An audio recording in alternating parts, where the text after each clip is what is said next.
Welcome to Brand Lover, honest, real, and lively conversations for flourishing entrepreneurs and budding business owners on a mission to cultivate a heartfelt brand that connects with their purpose-driven mission.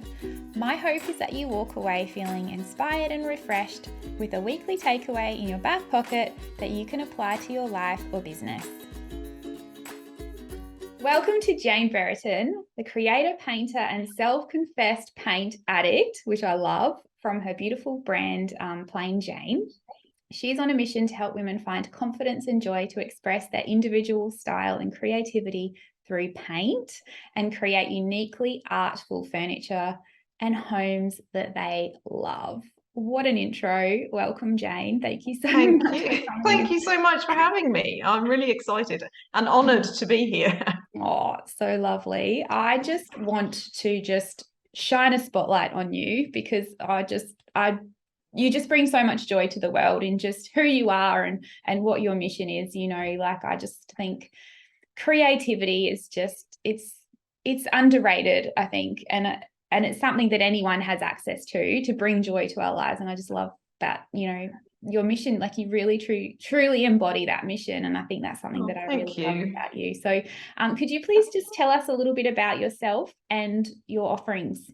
Yes, absolutely. So my business is Plain Jane, and so I help women to create beautiful furniture transformations, basically, through paint, and to discover their creativity and explore their creative side through painting furniture, or painting anything really.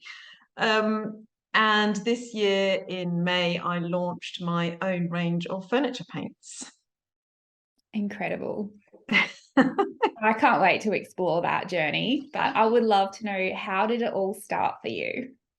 So I'm one of those people that kind of had a hobby that turned into a passion or addiction. Yes. And it kind of grew and grew. And for a while, it was just a side hustle, basically. I was actually working as a nurse for nursing for 20 years. So I was just kind of painting furniture and as it started as a hobby. Then I started selling the furniture and then started running workshops and getting other people involved, and really enjoyed doing that and sort of sharing that creativity, and just the connections that were made with people through that creative space and through paint. So that kind of grew, and then in March 2020, the week before lockdown, I gave up my job and decided to do it full time, which was kind of really bad timing. I thought it was really bad timing, but actually it turned out to be quite good timing, because through lockdown, people were looking for something to do, and doing something creative was sort of the perfect thing for people who were stuck at home. So the business did actually grow through all that time, through COVID, so then I just decided that I wanted to create my own range of paints that was an Australian-made brand, basically. And that obviously took quite a long time, quite a lot of planning, and developing the product and all that sort of thing. And so this year has been all about kind of rebuilding my brand and sort of turning everything around and launching the paint line and getting it out there to people, basically. You make it just sound so easy. Like this happened, and then it just like everything went really well, and then I did this, and now yeah, well, it didn't feel like that at the time. When I look back on it, it was meant. It always feels like it was meant to be, because those steps have all led to where I am now, which is very much where I should be. But at the time, it didn't feel easy. So it's been a roller coaster, really. And you can appreciate that it would be like, just even though I have only a service-based experience. I have digital products, but that's a completely different thing. And Jane and I were just chatting previously to recording, and yeah, I just have such admiration for anyone who goes into any kind of product development and e-commerce. But let's unpack this journey and go back to when we first met. It must have been around that same time that you had decided to go all in on the business. Yeah, I think it must have been 2020. Yes. I'm sure. Yeah. Yeah. And you were at a crossroad, like with how you were presenting your business, obviously, Yes. because I'm about branding, and that's all. That's how we met. That's how we connected. Yeah. Yeah. So if we rewind to that, when you'd quit your job and you were committed to this hobby that you wanted to become your full-time business, how were you feeling at that time? Like, what was going through your mind? I think I almost felt like I knew what I wanted it to be, but I just didn't quite know how to translate it, if that makes sense. Yeah. And actually kind of make it happen. So I knew deep down what the vision was, but it was just kind of getting from here to there has been quite a big journey, basically. So and actually kind of bringing other people involved, like, meeting you and going through the branding and all that sort of thing. It was really helpful to see how other people saw my business and saw my vision, because it kind of made sense of it for me. That makes sense. Yeah, to sort of take yourself and your own perceptions and inhibitions, perhaps, and the limits. Yeah, because there's definitely a lot of that. Yeah. And see, having someone come and have a fresh perspective externally.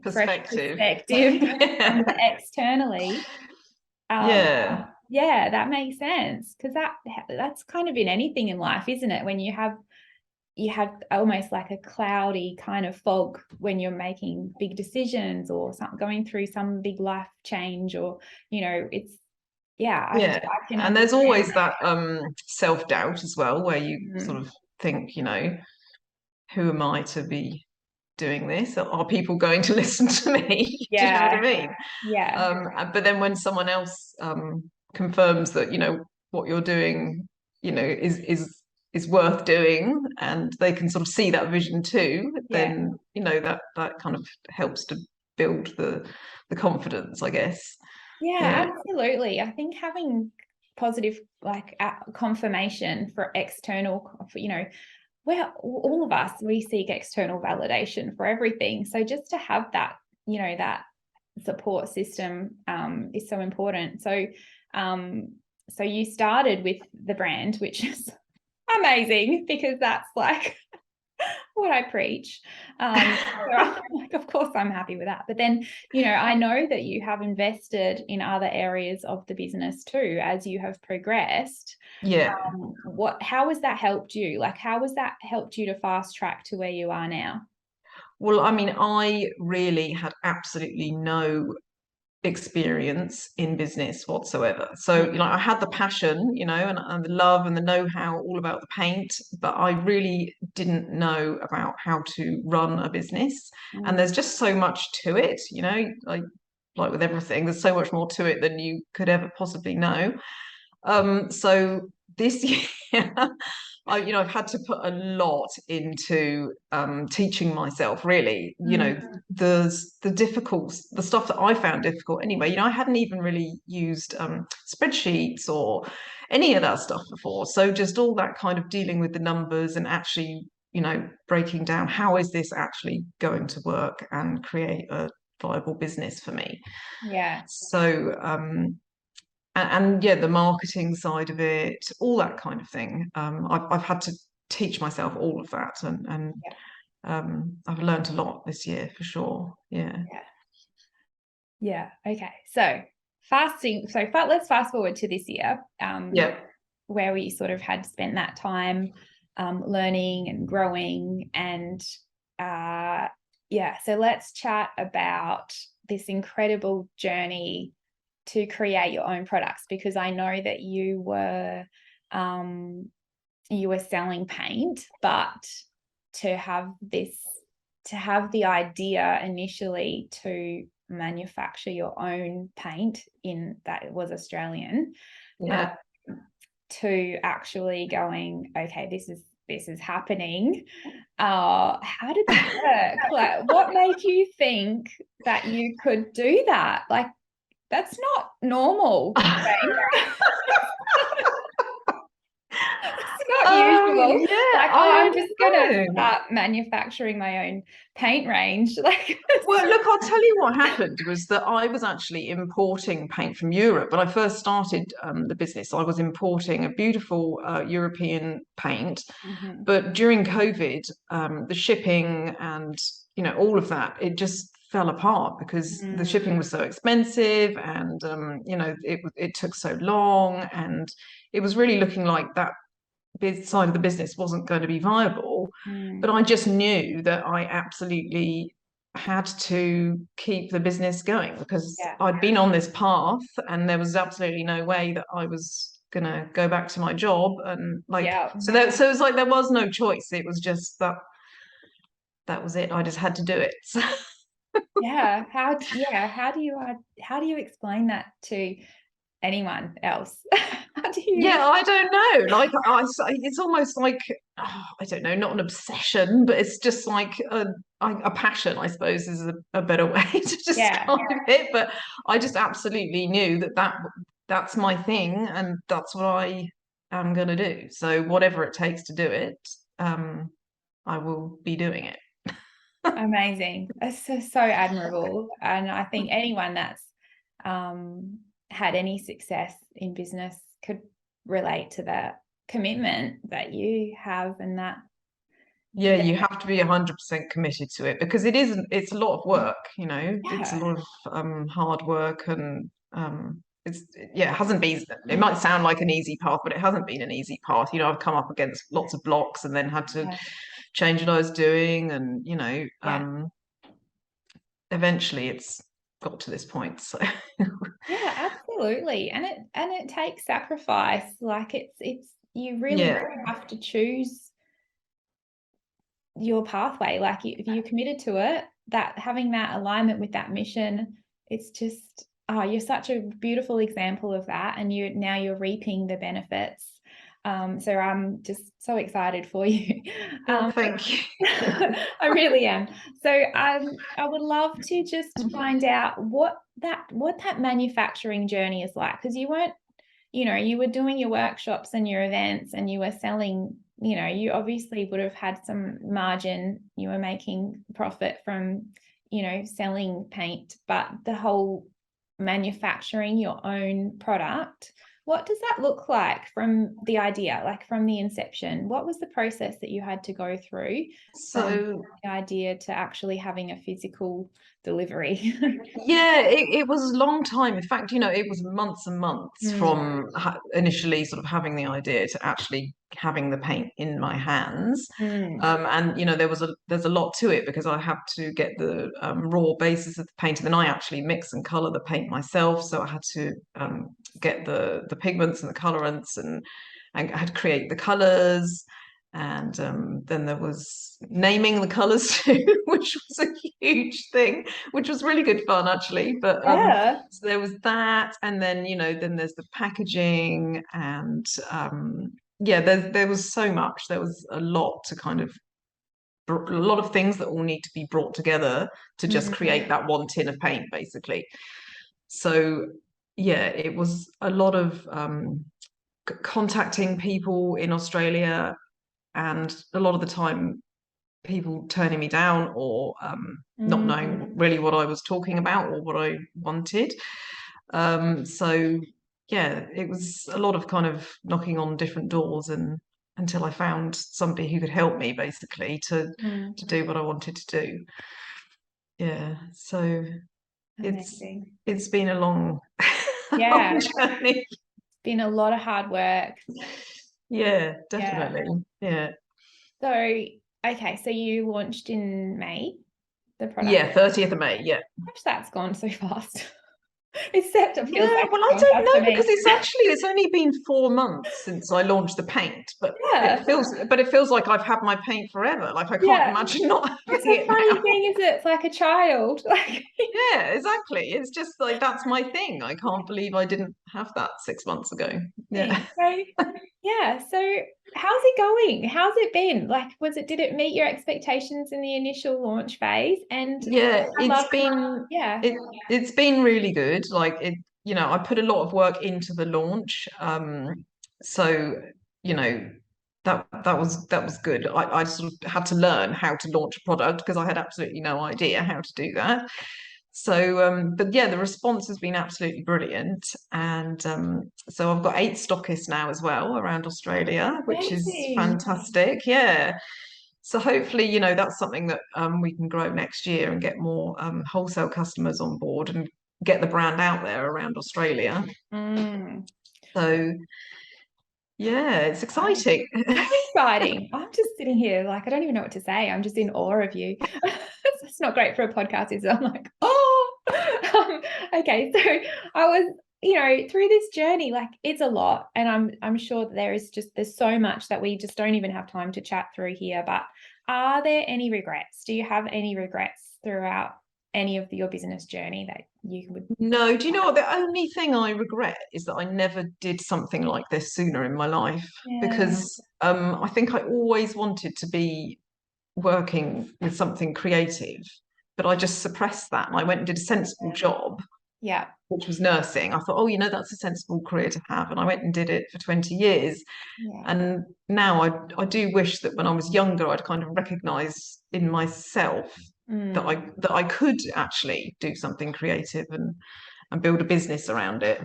But Yeah.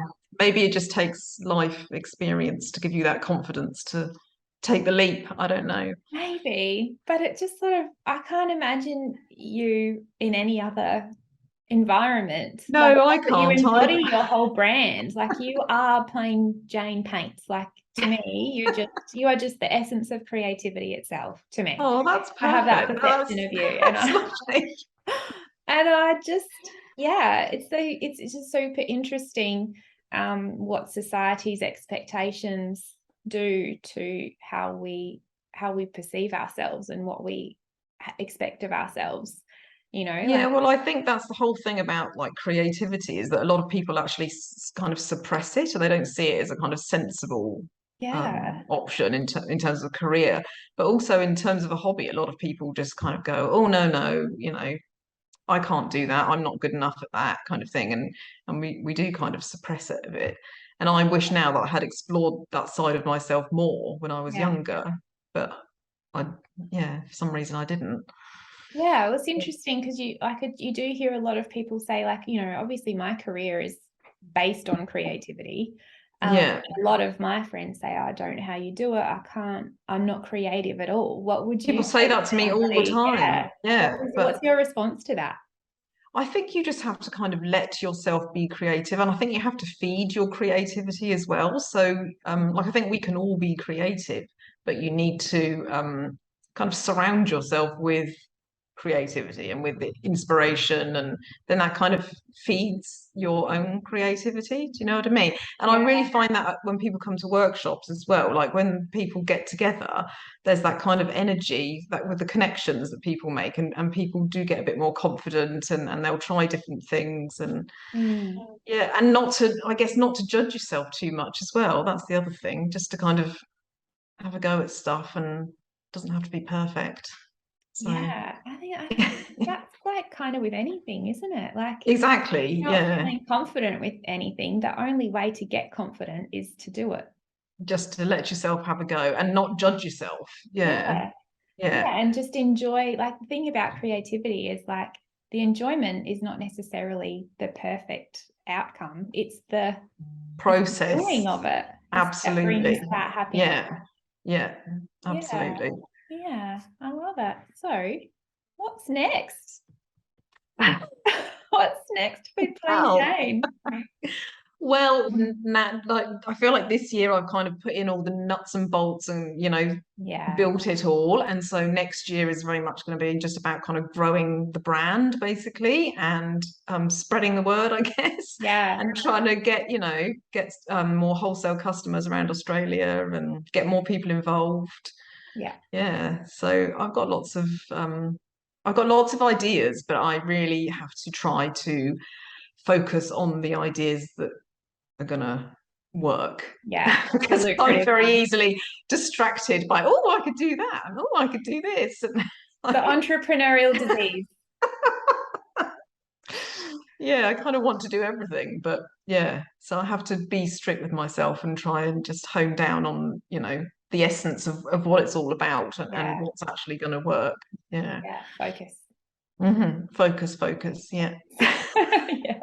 It's very difficult. It is. It Yeah. is. It's a discipline in itself. Because I mean, as a That's one thing I've really had to work on this year in mm, myself is focusing and like compartmentalizing my time and to make myself more efficient and yeah, not letting myself get distracted by all the pretty things on Instagram. yeah. Oh, Yeah. yes, yes. Because it's exciting when something's new, it's exciting. Like it's the honeymoon phase. Like it's Yeah. but then to actually grow something, like once that shininess wears off, it's that you really do need to focus. I mean, that's where a lot of entrepreneurs fail, isn't it? Like they sort of get bored. Yeah. And it Yeah. takes that's where that commitment comes in, which is, what you are, So what you're, that's what I've been really trying yeah. to do is ask myself, is what I'm doing now useful for my business? Is it building my business? Like really trying to be strict about what I'm doing with my time. Yeah. So, and that's an ongoing journey because Yeah. it's easy to get distracted. So easy. Yeah. I can 100% relate to that. And I don't know if that's something that's like for naturally creative people. I don't know if that's Maybe something that's what that it we is. suffer from. I don't know. Yeah, I think you might be right actually, because my mind doesn't naturally work in Mm, that way. Yeah, I do kind of just go off yeah. with the fairies a bit, probably, I suppose. Yeah, I do as well. And I Yeah. fully admit that I don't like I'm certainly not the disciplined type where I'm sitting at my desk for certain hours a day. Like I find Oh, you always seem like you're so organized, I always think. I'm organized in my own way. But I allow myself to work in my flow. So, Yeah, only because my work that I do requires creative thinking a lot of the time.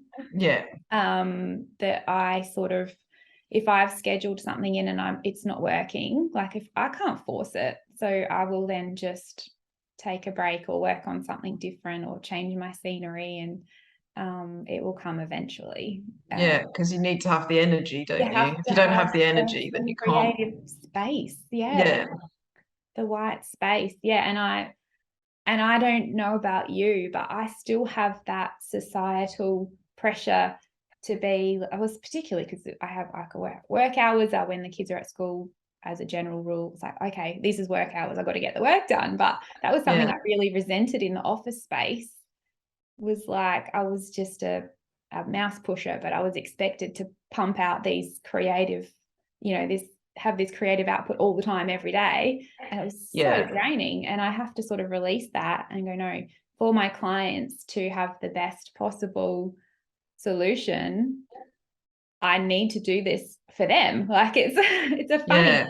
thing, but yeah, anyway, that's a bit of a tangent. But But that's about knowing yourself, isn't it? I guess, yeah, like it's kind of all knowing the way that you the work way that you best. work. Yeah, Exactly. Yeah. And being okay with that, and accepting that and having that grace for yourself too, I think is important. But I think it's part of the gift of being an entrepreneur and having the guts to do something like this, is that part of that is the freedom to write your own rules. yeah. But also, I have found that there's a lot of you do have to get to know yourself and Yeah. face up to yourself, like the good and the bad, Bad. and all of that. Yeah. So it's quite a personal journey as well as a Yeah. business journey. Exactly. Because what Yeah. for you might not work for somebody else. And, if you've already identified that you have to find that discipline, I'm the same. Like, I don't like doing the boring things in my business. Yeah. Put them off. I don't No, know. I'm the same. Yeah. And Is they're there the things that something, are going to help go me and paint grow. something instead? Yes, exactly. Exactly. I just want to draw all day. Yeah. It's really only about 10% of the whole thing. Yeah. So yeah, it's interesting that you have to, even though you are, I sort of have to allow myself to work in the flow, but also to be disciplined at the time where I really do need to be disciplined, because otherwise that's the difference between a hobby and business Exactly. owner. Yeah. So Otherwise, there is no business, is that's there? it. Don't have the Exactly. discipline. Exactly. Yeah, it's a fine line. It's just a constant sort of tightrope walk for me. And it's just, as you say, it's so personal. Yeah. Yeah, interesting. All right. So just wrapping up, you've shared just so much of your journey, and I think that I've said it before, I'll say it 1,000 times, I'll probably say it again. I just find it so inspiring that you've done what you've done, and you've got here, and you've worked so hard to get here, and I'm just so excited to see like the fruit that comes for you in the next years to come.